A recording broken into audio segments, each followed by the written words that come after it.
Daniel cell, ये रहा अपना डैनियल सेल। ठीक है, इस डैनियल सेल के अपन उद्घाटन कर लें। ये कौन सा सेल है? Daniell cell. ये रखे इसके इलेक्ट्रोलाइट। ठीक, ये तांबे का पात्र। ये काला काला क्यों दिख रहा है? ये ऑक्सीडेशन की वजह से ना, ये कॉपर ऑक्साइड की लेयर बन गई इसके ऊपर, इस वजह से। अभी इसको अपन एक बुकाय क्या आता है पीतांबर, उससे धो देंगे तो ये ठीक हो जाएगा। अगर पीतांबर से नहीं धोना तो इसको छाछ होती ना, अरे भाई साहब छाछ, उसमें ये रात भर के लिए डुबो के रख दीजिए, जब निकालोगे तो नया मिलेगा आपको, बिना हाथ पांव चलाए हुए। खट्टे वाली छाछ में, लेकिन खट्टा जो, ठीक है, उसमें ऐसे डुबो के रख दीजिए। तो कई बार क्या होता है कि वो भगवान की मूर्ति वगैरह होती है ना, जो बहुत सारी गरुड़ घंटी होती है और बहुत सारी अपने पास लोटी होती है, उनको छाछ में रख दीजिए डुबा के, रात भर रखे रहने देना, सुबह निकालना तो आपको ऐसा हाथ भी नहीं लगाना पड़ेगा, जैसे निकालना नया निकलेगा आपको। ठीक है, ये कुछ नहीं है, ये मतलब ये चीनी मिट्टी है, ये कुछ नहीं। ये कौन है? जिंक की रॉड। ये कौन है? जिंक की रॉड। ये 1833-34 की बात है, जब ये डैनियल सेल बनाया गया था। इस समय देखा गया था,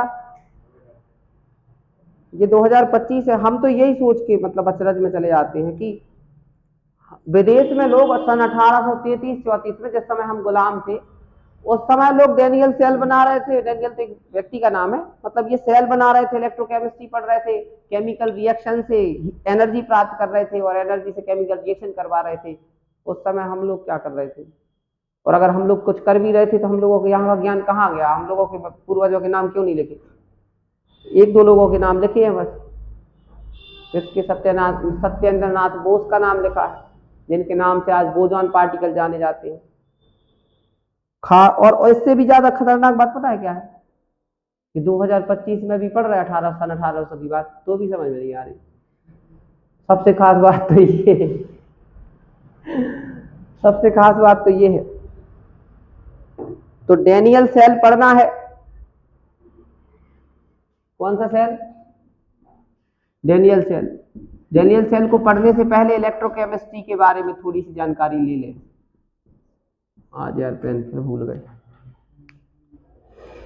किसके बारे में जानकारी ले लें? इलेक्ट्रोकेमिस्ट्री, विद्युत रसायन। नाम से ही समझ में आ रहा है, इलेक्ट्रो मतलब इलेक्ट्रिसिटी और केमिस्ट्री मतलब केमिकल है, यहाँ पर है ना। इलेक्ट्रोकेमिस्ट्री मतलब ये केमिस्ट्री की वो ब्रांच है जहां पर केमिकल रिएक्शन से प्रोड्यूस होने वाली एनर्जी का यूज हम काहे में करते हैं? एनर्जी या इलेक्ट्रिसिटी को फ्लो कराने में या इलेक्ट्रिसिटी प्रोड्यूस करने में करते हैं। केमिकल रिएक्शन, कौन सी केमिकल रिएक्शन? जो एक्सोथर्मिक होंगी उन्हीं में, एंडोथर्मिक में नहीं।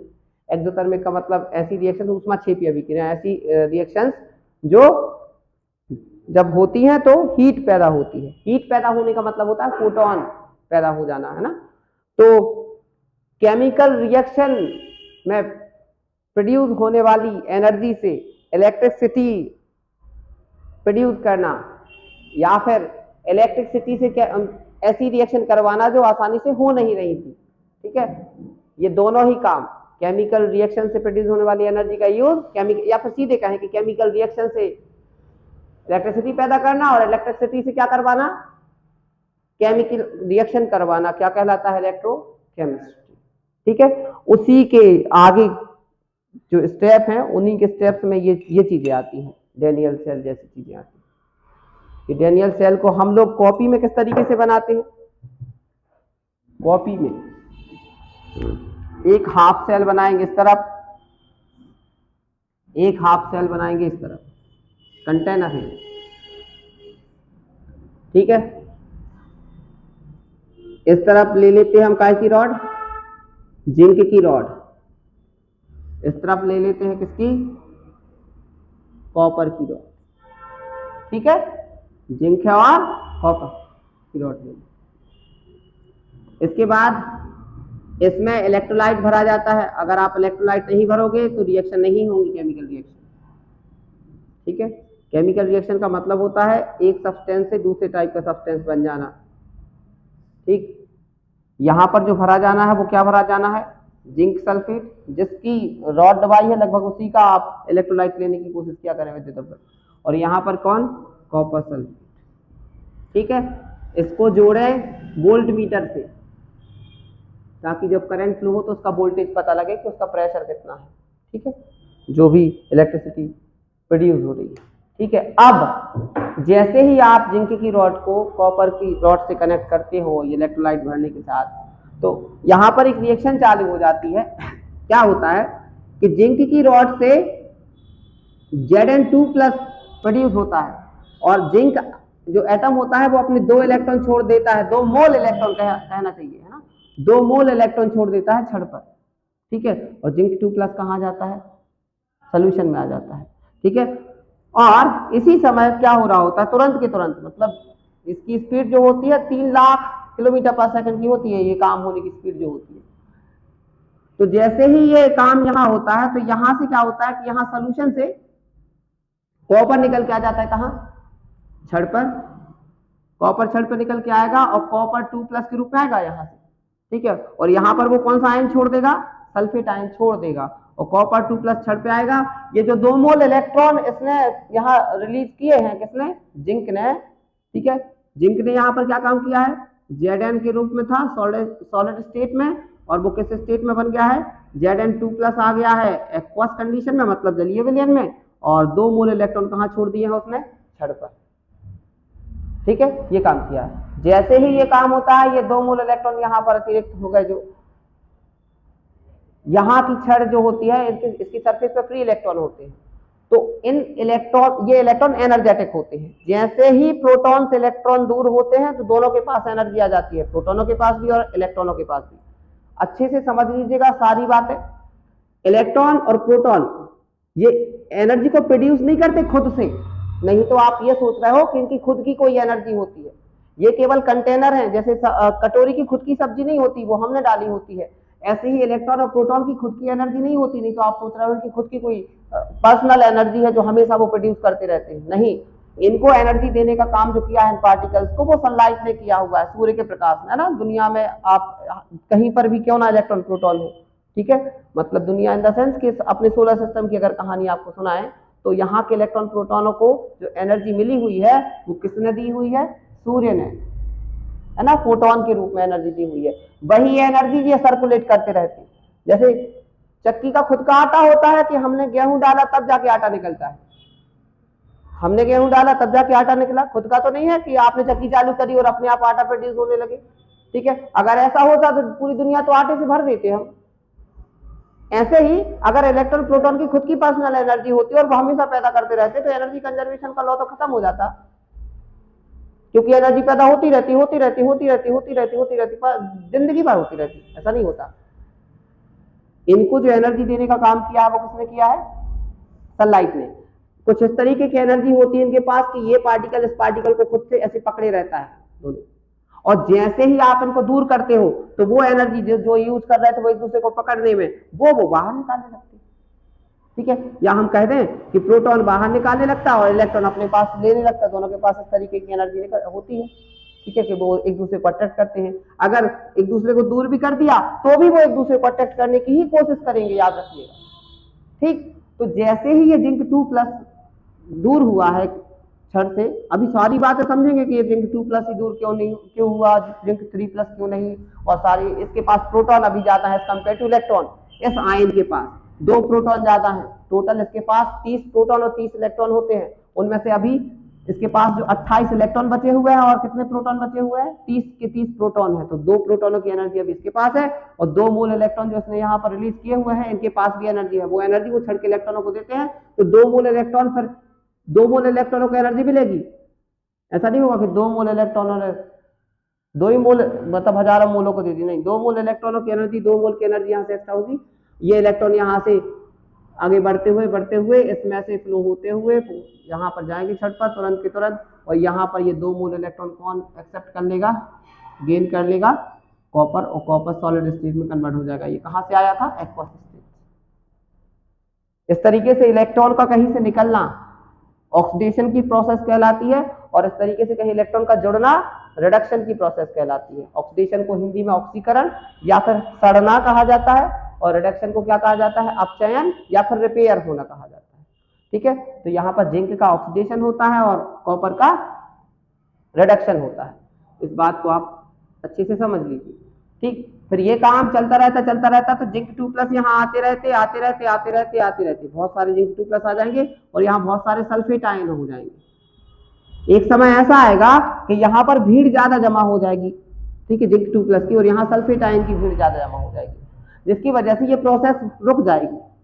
ठीक है, ये वाली जो छड़ होती है वो घुलती जाती है और ये वाली छड़ मोटी होती जाती है। ठीक है, तो एक समय ऐसा आएगा कि दोनों प्रोसेस क्या हो जाएंगी, बंद हो जाएंगी, क्योंकि यहाँ पर किसकी कंसंट्रेशन ज्यादा हो गई है, जिंक 2+ की कंसंट्रेशन ज्यादा हो गई है, और यहाँ पर सल्फेट आयन की कंसंट्रेशन ज्यादा हो गई है। तो इन आयंस ने प्रोसेस को क्या कर दिया है, रोक दिया है। तो प्रोसेस को जब रोका है तो अब हमें इस प्रोसेस को आगे कंटिन्यू कराना है, तो उसका जो तरीका है वो होता है सॉल्ट ब्रिज। अगर हम इस समस्या का समाधान निकालना चाहें कि हमें प्रोसेस आगे से फिर से कंटिन्यू करानी है, तो फिर हम एक सॉल्ट ब्रिज का यूज करते हैं। ये सॉल्ट ब्रिज के बारे में अच्छे से पढ़ लीजिएगा, आ सकता है आपको। ठीक है, सॉल्ट ब्रिज, इसका नाम सॉल्ट ब्रिज क्यों है, क्योंकि ये सॉल्ट से बनके बना होता है। एक जेली सा सब्सटेंस होता है अगर अगर का, ठीक है, अगर अगर का सोल्यूशन होता है, उसमें KCl मिला दिया जाता है, पोटेशियम क्लोराइड। ठीक है, पोटेशियम क्लोराइड का ही क्यों बना, अगर कोई पूछे तो पोटेशियम और क्लोराइड, मतलब पोटेशियम का एटम जो होता है और क्लोरीन का जो एटम होता है, इनकी साइज लगभग एक जैसे होते हैं लगभग। इसका एटॉमिक नंबर कितना है, 19, इसका कितना है, 17। तो 17 19 प्रोटॉनों के चारों तरफ 19 इलेक्ट्रॉन होंगे, इसके चारों तरफ कितने, 17 इलेक्ट्रॉन होंगे। तो पोटेशियम क्लोराइड में दोनों की साइज लगभग एक जैसे होते हैं। साइज एक जैसे होने की वजह से उनकी मूवेबिलिटी, गतिशीलता एक जैसी होती है।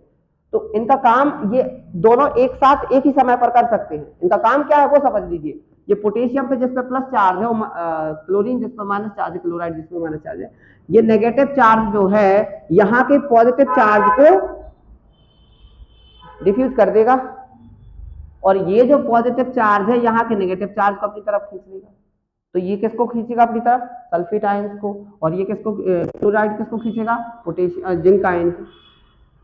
तो प्लस खींचेगा माइनस को, माइनस खींचेगा प्लस को। इस वजह से ये यहाँ का कचरा साफ हो जाएगा, और कचरा जब साफ होगा तो फिर से प्रोसेस चालू हो जाएगी, और इस तरीके से एक सर्किट सा पूरा हो जाएगा। एक ये वाला सर्किट यहाँ से ऐसे, ये पूरा सर्किट ऐसे ऐसे देख सकते हो आप। तो एक तो इसने सर्किट पूरा कर दिया, इसने सॉल्ट ब्रिज ने।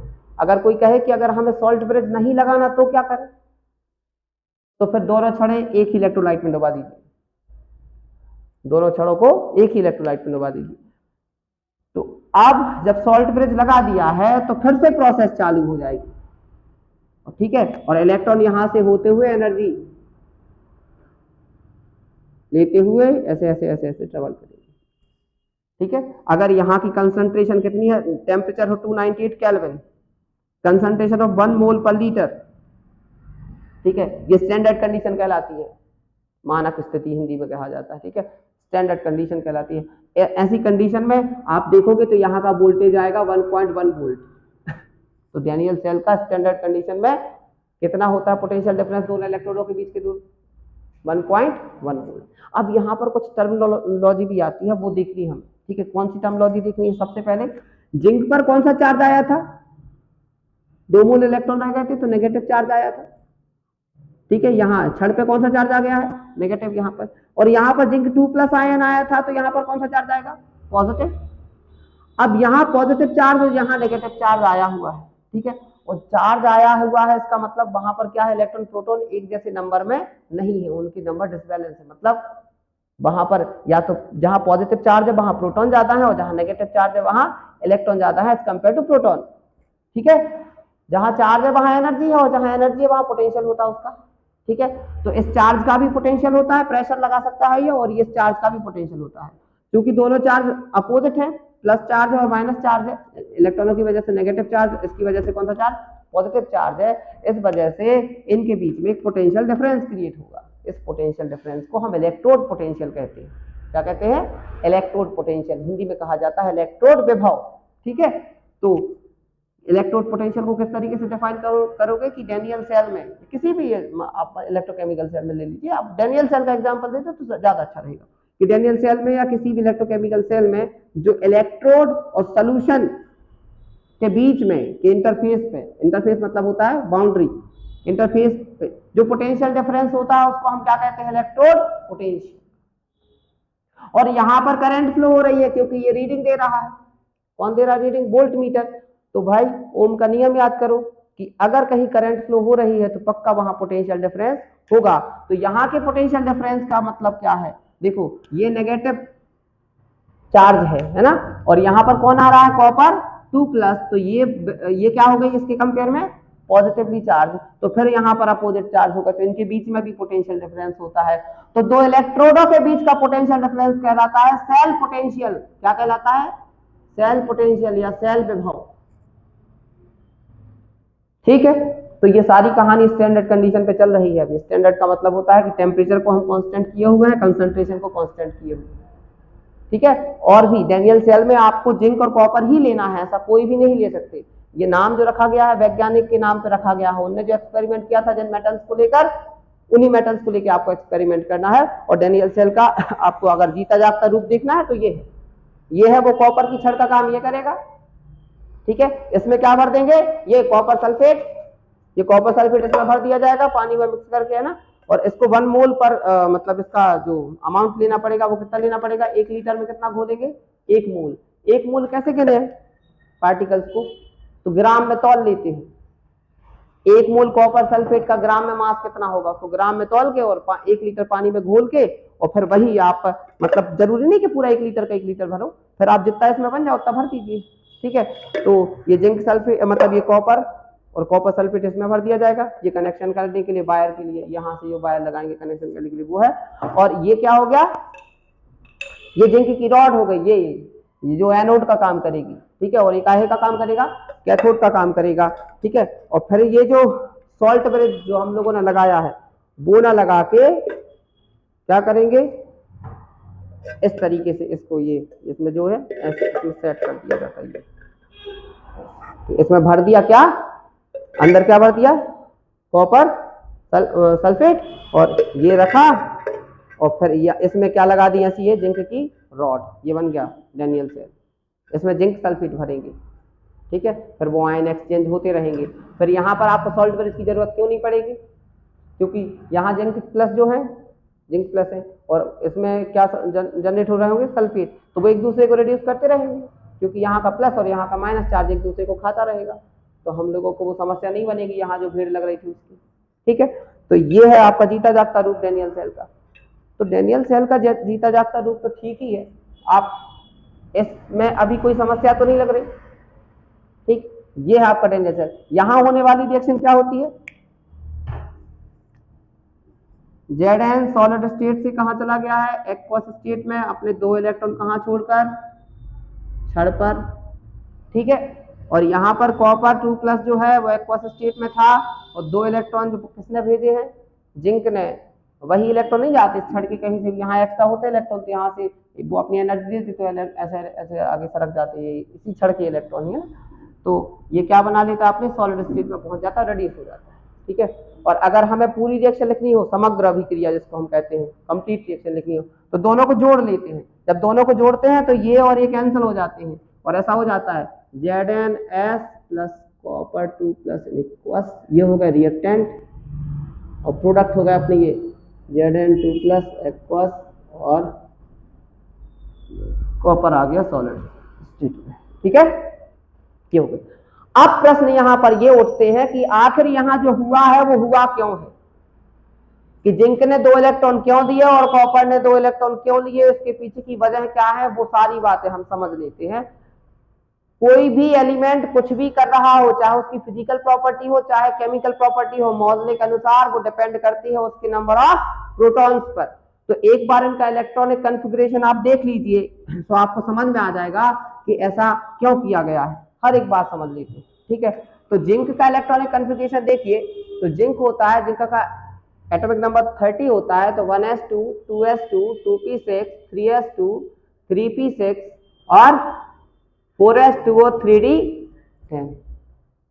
अगर हम इसका 2D व्यू बनाएं, कौन सा 2 डायमेंशनल व्यू बनाएं, 3 डायमेंशनल नहीं बना रहे हैं कि इलेक्ट्रॉन ऐसे ऐसे जा रहे हैं, 2 डायमेंशनल, तो सबसे पहले 30 प्रोटॉन होंगे, बाहर कितने इलेक्ट्रॉन है 2 ये वाले, ठीक है, और ऐसे 1 2 और तो टोटल कितने सेल हैं 4। पहले सेल में 2 इलेक्ट्रॉन, दूसरे सेल में 8 इलेक्ट्रॉन, तीसरे सेल में अभी कितने इलेक्ट्रॉन है दूसरे सेल में हो गए 2 और 6 8, और तीसरे सेल में देख लेते हैं 2 और 6 8 और 10 18, और चौथे सेल में केवल कितने इलेक्ट्रॉन है 2, और चौथे सेल में कितने बन सकते हैं, चौथे सेल में कितने इलेक्ट्रॉन बन सकते हैं पता है 32। इलेक्ट्रॉनिक कॉन्फ़िगरेशन कैसा होता है 2 8 18 32 18 8 2, ठीक, पहले सेल में कितने 2 फिर 8 फिर 18 फिर 32 फिर 18, कम होने लगते, फिर 2, धीरे धीरे न्यूक्लियस के पास आने लगते इलेक्ट्रॉन।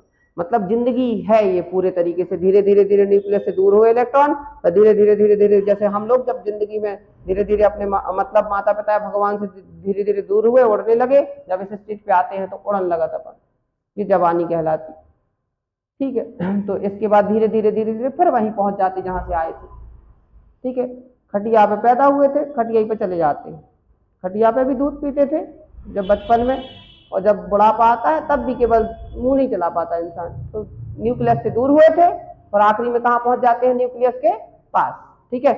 तो ये 2D व्यू है भाई, देख लीजिए आप कि जहां 32 लोग बैठ सकते थे, 32 सीटर एक बस है, उसमें केवल ड्राइवर और कंडक्टर है और बारात जा रही है, क्या करेंगे, उन 2 लोगों को एडजस्ट कर लेंगे कहीं। इसी वजह से ये जिंक जो होता है सबसे पहले अपने आप को स्टेबल, मोस्ट स्टेबल करने के लिए अपने 2 इलेक्ट्रॉन छोड़ देता, कहता फालतू में काहे को ये इतना बड़ा सेल चल रहा है, इसी वजह से उसने 2 इलेक्ट्रॉन छोड़े थे अपने आप को स्टेबल, मोर स्टेबल करने के लिए। पहले भी स्टेबल था लेकिन 2 इलेक्ट्रॉन छोड़ने के बाद और ज्यादा स्टेबल हो जाता है, ठीक है। इनमें तो फुल सीटें हो गई ना, ठीक है, तो ये स्टेबल